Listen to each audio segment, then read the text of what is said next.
The morning mist hangs low over the fields of Bengal. From a distance it looks almost beautiful. Rows upon rows of tall green stalks, crowned with delicate white and pink flowers. The poppy, but beauty can lie. Beneath that mist, barefoot farmers move silently between the rows, their backs bent, their hands sticky with a pale, milky sap. The sap of the poppy is their life now, and their prison. They do not own this land. They do not own the crop. The British East India Company owns it all. And they will decide the price, the quantity, and the fate of every drop. A British officer rides slowly along the path, his boots polished, his horse well fed, his ledger balanced. The farmers glance up, but only briefly. To refuse the company's contract is unthinkable. To fail to meet the quota is dangerous. The soldiers make sure of that, and so food crops vanish from the fields. Rice paddies dry up. Starvation creeps into homes while the poppies bloom in perfect rows. The sap will be processed into opium bricks, shipped east to China, and sold for silver. Silver that will flow back to London's banks. But here, in the villages, the opium never leaves entirely. Some is smoked in hidden corners, chewed in the shadows. Addiction takes root. Men stop working. Women sell family heirlooms for another dose. The same British who forced the farmers to grow it will soon call them criminals for using it. This is not just a story about a drug. This is the story of how an empire built its wealth by planting hunger, harvesting addiction, and punishing its victims. And it begins here, in the misty poppy fields of Bengal. Long before the thunder of British muskets echoed in Indian ports, opium already had a place in the subcontinent's story. But it was not yet the monster it would become. In the centuries before colonial rule, opium was known and used in India, but its presence was measured, even humble. Traders carried it along ancient caravan routes, packed carefully in clay jars or wrapped in leaves. In bazaars, it sat among sacks of pepper, turmeric, and saffron. It was not a crop of dominance, but of diversity, one among hundreds of goods exchanged between kingdoms, merchants, and healers. For physicians in the Unani and Ayurvedic traditions, opium was a medicine, a potent one, handled with caution. A pinch might be used to ease pain from a broken limb, calm a violent cough, or help a fevered child rest. It was not a household staple nor a daily indulgence. Its place was in the healer's pouch, not in the farmer's field in endless rows. And India's farmers, they grew opium only in small patches, often as part of mixed farming. Wheat, rice, millet, pulses, these were the lifeblood of the land. The poppy was a side crop, grown for extra income or to meet modest local demand. In fertile plains like Bihar and Bengal, the soil was generous enough to allow variety, and diversity kept communities resilient. The trade was small but steady. Arab merchants bought Indian opium and carried it west toward the Persian Gulf and Red Sea. Chinese merchants sometimes sought it, but their market was limited. Tea, silk, and porcelain were far more valuable in exchange. Opium was never a pillar of the economy. It was a niche product in a web of goods, bound to local needs and regional customs. There was no forced monoculture, no debt traps, no famine caused by the poppy. Opium was a commodity, but it was also just one voice in the chorus of Indian agriculture and trade. Then the British arrived. At first, the East India Company observed quietly, taking note of what was grown, what was traded, what fetched high prices overseas. They saw the poppy, and more importantly, they saw its potential. Not as a healer's medicine, not as a spice in the bazaar, but as a lever, a weapon. The timing was perfect for them, and disastrous for India. Across the sea in China, British merchants were facing a trade problem. They wanted Chinese tea, porcelain, and silk in enormous quantities, but China wanted little from Britain in return. Silver was flowing out of British coffers and into Chinese ports, draining the empire's wealth. They needed something the Chinese would buy in bulk, something addictive, something that would keep silver flowing in the opposite direction. The answer lay in the gentle white and pink flowers of India's poppy fields. In the early years of company rule in Bengal, British agents began buying up more opium than ever before, offering farmers higher prices to expand production. At first, the offer seemed tempting. A farmer might see it as a way to earn extra income for a wedding dowry or to repair a thatched roof. The land could spare a little space, but soon encouragement turned into pressure, and pressure into coercion. The company quickly realized that control over opium meant control over both India's farmers and China's market. By the late 18th century, they had established a monopoly, forbidding anyone else to grow, sell, or trade opium without their permission. Every farmer under company rule who wished to grow it had to sign a contract, one that locked them into a fixed price, regardless of market conditions. And the price was never generous. The old balanced system, where opium was a side crop grown alongside food, began to crumble. Fields that once held rice, wheat, or vegetables were stripped and replanted with poppies. Local food markets shrank. Villages that had fed themselves for generations became dependent on distant grain traders, often controlled by the company itself. And yet, in these early days, the true devastation was still on the horizon. Farmers could not yet see the full picture. They did not know their labor would fuel an epidemic thousands of miles away. They did not know that when the British called opium India's gift to China, they meant it as a weapon, not a kindness. But already a shift was underway.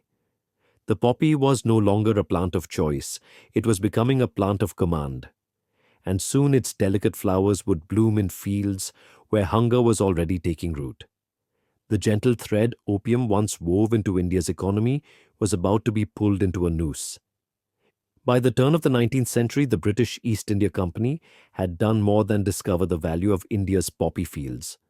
They had claimed them. The transition from trade to tyranny happened quietly at first.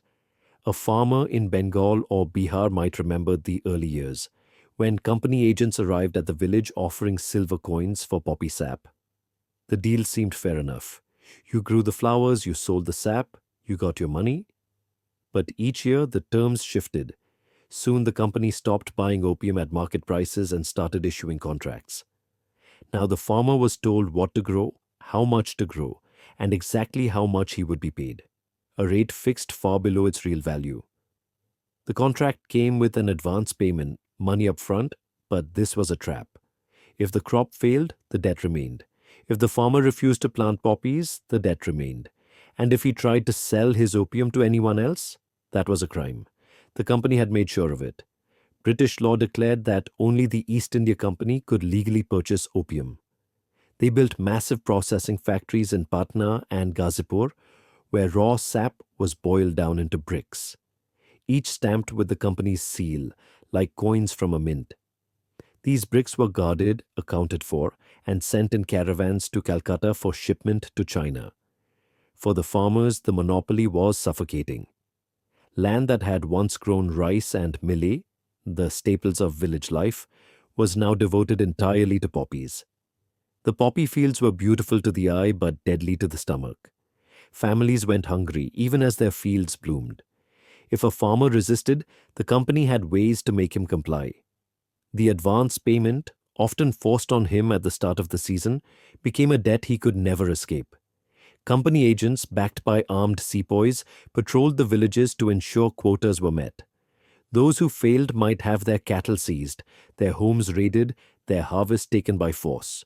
The coercion was not just physical, it was economic.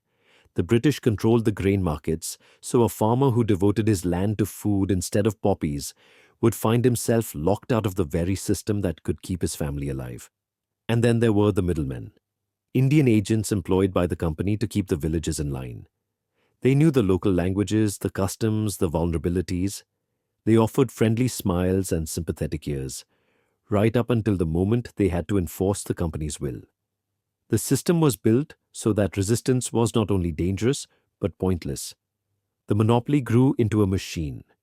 From the sap-collecting knives in the hands of farmers to the opium chests loaded onto ships in Calcutta, every step was controlled by the company. By the early 1800s, millions of pounds of opium were leaving India each year, most of it bound for China.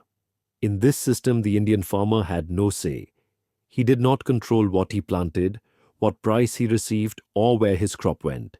He was a laborer on his own land, a prisoner without walls. Meanwhile, in London, the company's directors celebrated record profits.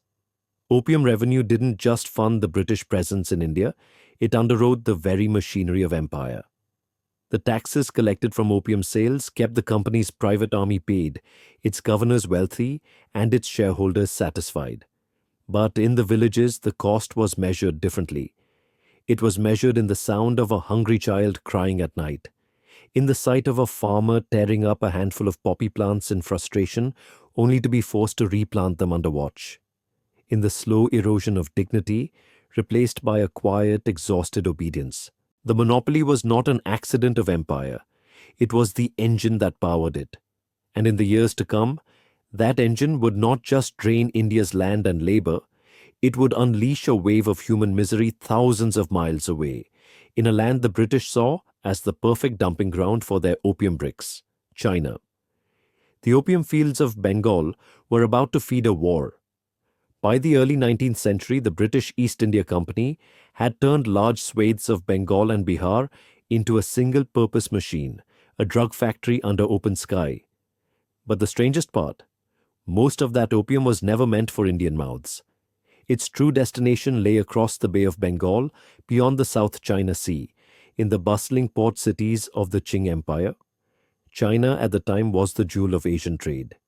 Tea, silk, porcelain, the goods flowing out of Chinese ports, enchanted the British public and filled London's markets. But there was a problem. The Chinese didn't want much in return.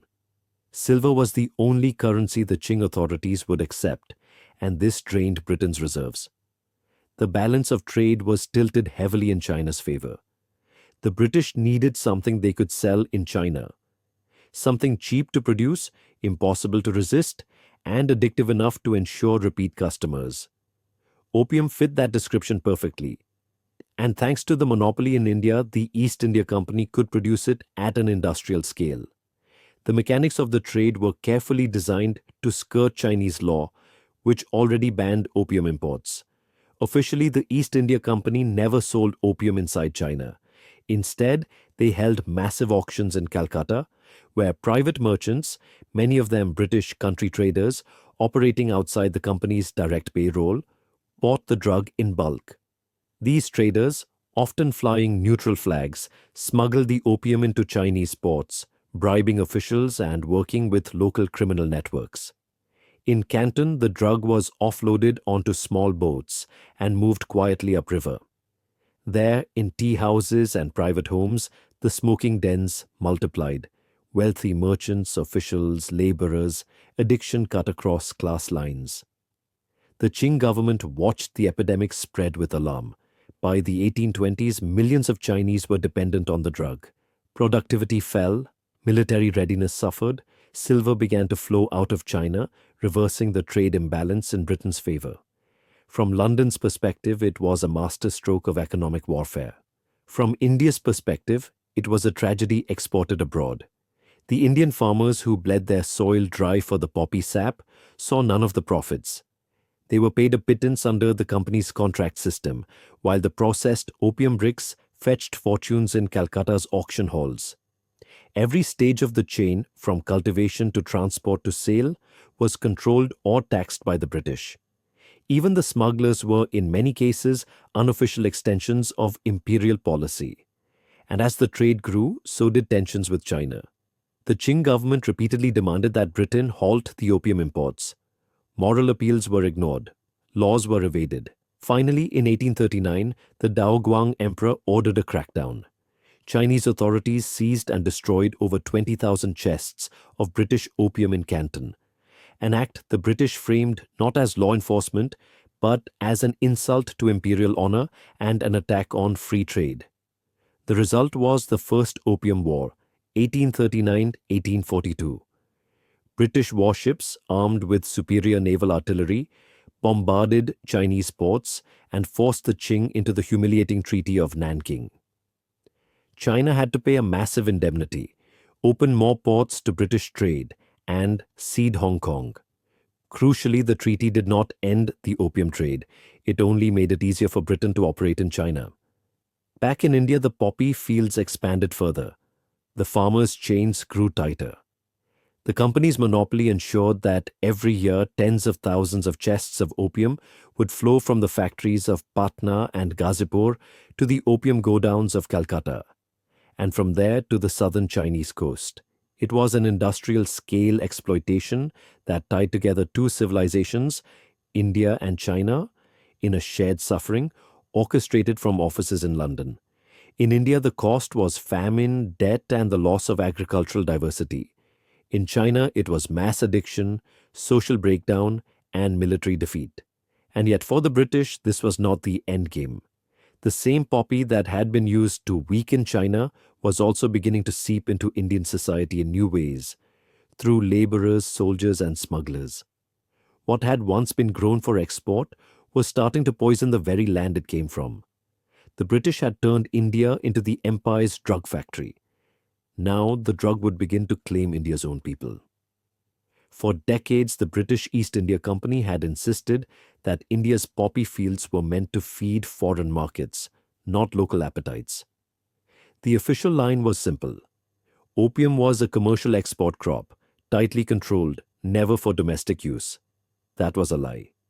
By the mid-19th century, opium was no longer just an export product. It was seeping into Indian villages, into market stalls, into the lives of laborers and farmers who once grew it only to ship away. The same poppy sap that filled chests bound for Canton now found its way into clay pipes in roadside tea shops, into the hands of wandering peddlers, into the quiet corners of homes where smoke curled into the rafters. Some of it came from smugglers and black market traders, Indian and British alike, who siphoned off small amounts during processing or transport. But some of it came directly from the British themselves. The colonial administration began issuing licenses for local opium sale, claiming it was for medical purposes. In practice, those licenses were a ticket to profit from Indian addiction. It began as addictions often do, quietly. A laborer might take a small dose to ease muscle pain after a day in the fields. A mother might give a pinch to a restless child to coax them to sleep. Soldiers stationed far from home might smoke a pipe before bed to dull loneliness and fear. The relief was real. And that was the danger. The body adapts. The small dose stops working. The craving begins. Soon the man who once took opium to help him work now needs it just to feel normal. The woman who once soothed her child with a rare dose now watches that child, grown into a young man, unable to get through the day without it. Entire communities began to change. In parts of Bihar, Malwa, and the United Provinces, opium use became woven into daily life. Some took it before meals to sharpen the appetite. Others used it to stave off hunger during lean seasons. It became a ritual, a crutch, a chain. The British saw what was happening, and rather than stopping it, they turned it into another stream of revenue. The colonial government taxed local opium sales heavily, making it a steady source of income alongside export profits. But this was not a free market. The same British who profited from Indian addiction also reserved the right to police it, and this is where the hypocrisy turned cruel. By the late 19th century, laws were passed restricting unlicensed opium use. Suddenly, the poor laborer caught with a pipe could be fined or jailed. The same government that forced farmers to grow the poppy now called the users degenerates and criminals. The rhetoric was convenient. Addicts were no longer seen as victims of a deliberate economic policy. They were portrayed as a moral problem, a weakness of character. British officials wrote reports on the idleness of opium smokers, ignoring the fact that the system they built had made the drug easier to find than bread in some districts. This moral framing also served another purpose. It allowed the British to claim the high ground in international diplomacy.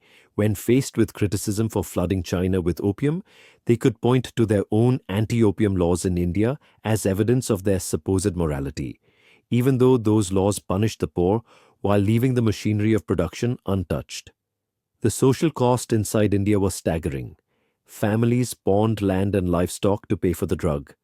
Productivity in certain agricultural areas dropped. Malnutrition worsened as money once spent on food went to feed the craving. In some regions, opium dens became gathering places for the desperate and destitute, where debts were traded and futures mortgaged one pipe at a time. And yet the poppy fields kept expanding. The addiction at home was never enough to slow the export trade. If anything, it served as a grim insurance policy.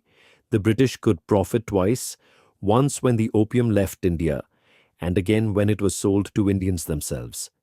This was colonialism at its most refined. Create dependency, profit from it, then punish the dependent. The people trapped in this cycle could not simply walk away. The poppy grew on their land. The debt was in their name. The craving was in their blood. By the late 19th century, the British Empire had perfected the art of doublespeak in India. On paper, they were the benevolent rulers who sought to curb the evils of opium. In reality, they were still the largest drug dealers on earth. The shift began with reports from missionaries, doctors, and reformers, many of them British, who were appalled at the sight of rural India slipping under the haze of addiction. They wrote home about villages where half the adult men smoked opium daily, where farmers sold grain to buy the drug, where children were given doses strong enough to knock them unconscious for hours. Faced with mounting criticism, both from moral activists in Britain and from growing anti-opium movements in China, the colonial government needed to appear responsive. And so in the 1870s and 1880s, a new wave of laws was introduced to regulate and reduce domestic opium use. But these laws were never aimed at dismantling the machine. They were aimed at shifting blame. Under the new rules, only licensed shops could sell opium for medicinal purposes. Anyone caught with unlicensed opium faced fines, prison, or both. The licenses were often given to loyal middlemen, usually wealthy traders or landowners, who were expected to keep sales flowing while maintaining the image of legality. For the poor, this created a cruel paradox. The same British state that had once forced their fathers and grandfathers to grow poppies now told them they were immoral and criminal for using the product that system had unleashed. Addicts were not offered treatment or rehabilitation, only punishment. A laborer caught with a small lump of opium could be sentenced to hard labor. A widow selling tiny amounts to feed her children could be dragged to court. In the eyes of the colonial authorities, these were not victims. They were evidence of native vice and moral weakness. Meanwhile, the export trade continued unhindered. The auctions in Calcutta still ran like clockwork, sending tens of thousands of chests to China each year. The company's successor, the British Crown itself, after 1858, still relied on opium revenue to fund administration, military garrisons, and infrastructure. The hypocrisy was staggering. Britain waged moral campaigns at home and in India, even as it defended its right to flood another nation with the very same drug. In public speeches, colonial officials framed their crackdown as a civilizing mission. They spoke of protecting the native population from its own habits, of lifting Indians out of sloth and degeneracy. But in private correspondence, the truth was clear. The crackdown was a public relations strategy, not a moral awakening. The restrictions on local use did nothing to touch the vast profits from international sales. The social effects of this policy shift were corrosive. Opium users were driven further underground, into unsafe and unregulated supply chains. Addiction did not vanish. It simply became more desperate. Those who could no longer afford legal opium turned to adulterated, dangerous substitutes. Smuggling networks grew. Corruption spread as petty officials took bribes to look the other way. Even the so-called medical use clause was a loophole big enough to drive a caravan through. Licensed sellers often inflated prices, diluted their stock, or quietly sold more than allowed, knowing the demand was insatiable. Every link in the chain, from the poppy fields to the licensed shops, remained under colonial control, and every link produced revenue. Perhaps the most bitter irony came in the way the British used these very laws to justify their broader imperial mission. In Parliament, pro empire politicians argued that the British were bringing order and moral discipline to India by regulating opium. The reality on the ground told a different story. The regulations punished the poorest, shielded the wealthiest collaborators, and left the empire's coffers fuller than ever. By the dawn of the 20th century, the opium monopoly had endured for over 100 years. Entire generations of Indian farmers had been born and died under its shadow. Entire communities had adapted to its presence and to the laws that criminalized them for it. The crackdown was never about ending opium. It was about controlling the narrative. The British could present themselves as moral reformers while continuing to squeeze profit from addiction. They could point to Indian vice as proof of the need for colonial governance, even though that vice was engineered in London boardrooms and enforced in Calcutta offices. In the end, the victims of the crackdown were the same as the victims of the trade. The farmers trapped in debt, the laborers chasing a pipe's comfort after a day of back-breaking work, the families who sold what little they had for one more dose. The machine kept running, and the empire kept winning. At midnight on August 15, 1947, India celebrated its long-awaited independence. Flags rose over government buildings, and the British Raj was officially consigned to history. But for many parts of the countryside, freedom did not feel like a clean break. The poppy fields were still there, the debts were still there, and the habits, the deep generational habits, were still there. Colonialism had left behind more than empty treasuries and crumbling administrative buildings. It had left behind systems so deeply woven into the economy, the law, and even the soil that removing them was not as simple as lowering a flag. Opium was one of those systems. For over a century, the British had forced Indian farmers to grow poppies, funneled the sap into massive factories, and shipped the bricks to China and other markets. Along the way, the drug had seeped into Indian society itself, into medicine, into rituals, into daily survival. Addiction had taken root not just in individuals, but in communities. When independence came, the problem did not simply vanish. The new Indian government inherited both the infrastructure of the opium trade and the moral contradictions surrounding it. On one hand, opium was a revenue source. On the other, it was a social ill. The state faced a dilemma: dismantle the industry completely and risk economic disruption in certain regions, or maintain some form of production under stricter control. They chose regulation over eradication. Under the Narcotic Drugs and Psychotropic Substances Framework, developed and expanded over decades, opium cultivation was limited to licensed farmers in select districts, ostensibly for pharmaceutical purposes. But black markets were not so easily contained. In parts of Uttar Pradesh, Madhya Pradesh, and Rajasthan, diversion from legal crops became a quiet, persistent problem. Smugglers and middlemen stepped into the spaces where the state could not or would not enforce the rules. Meanwhile, the cultural legacy lingered. In rural Bihar or parts of Malwa, the use of opium among older generations remained normalized. A pinch in the morning to start the day, a dose for joint pain, a remedy for sleeplessness. These practices were older than independence itself. In some communities, giving up opium was not just a matter of willpower, but of breaking from a tradition that had been passed down for decades, even centuries. And there were economic scars too. During colonial rule, monoculture poppy farming had eroded soil fertility and disrupted food security. After independence, many farmers in former opium districts found themselves with degraded land and limited agricultural diversity. Transitioning back to staple crops was slow and uneven, especially where infrastructure for irrigation and market access was still weak.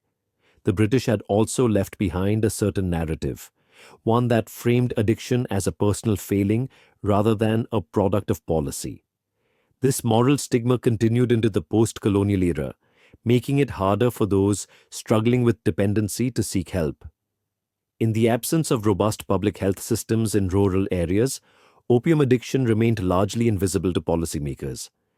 By the late 20th century, India's opium story had changed form but not disappeared. Pharmaceutical production for morphine and codeine kept the legal side alive. Illegal cultivation in remote areas fed smuggling routes into Pakistan, Myanmar, and beyond.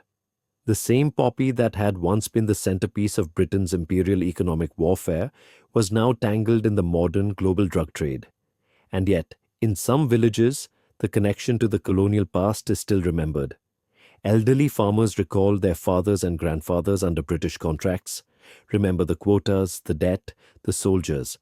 They speak of a time when the poppy was not a choice but a command, when fields bloomed white and pink while kitchens stayed empty. The long shadow of the British opium system is not just about the drug itself.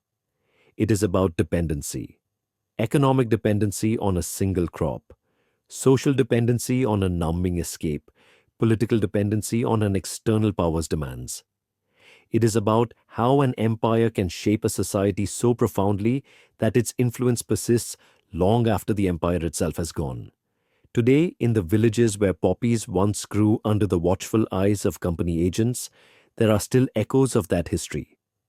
In the red soil that has been turned over for generations, in the family debts that trace back farther than anyone can remember, in the small clay pipes that still pass from hand to hand in the quiet of the evening. The British may have left in 1947, but the system they built, the habits they cultivated, the wounds they inflicted, still lives on. That is the true legacy of the opium trade in India. Not a chapter that ended, but a thread that runs, faint but unbroken, from the colonial past into the present day. The story of Britain's opium empire in India is not just a tale from the past. It is a reminder of how power can turn beauty into bondage and how profit can be built on human suffering. For over a century, the poppy fields of Bengal, Bihar, and Malwa bloomed not for the farmers who tended them, but for the ships that sailed east, heavy with bricks of addiction. The British called it commerce. In truth, it was economic warfare, a weapon aimed at China, but one that also wounded India deeply. It is easy now to see the cruelty in hindsight, to wonder how an empire could force men to grow hunger in their own soil, then punish them for tasting what they were made to harvest. But the real question is more unsettling.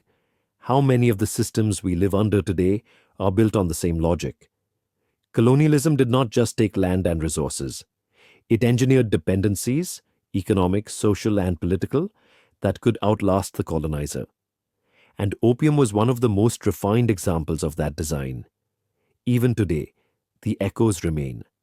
In the rural traditions that normalize its use, in the degraded soils of once monocultured land, in the global drug networks that still trace their roots to colonial policies. The British left, but the shadow of the poppy has not. History often hides its sharpest truths behind numbers: chests shipped, tons produced, rupees earned. But the real measure of the opium trade is written in the hunger of the farmer's child, the tremor in an addict's hands, the quiet resignation of a village trapped between need and shame. This was not just a trade. It was an empire's bargain, silver for suffering, power for pain, and it is a bargain we must never forget.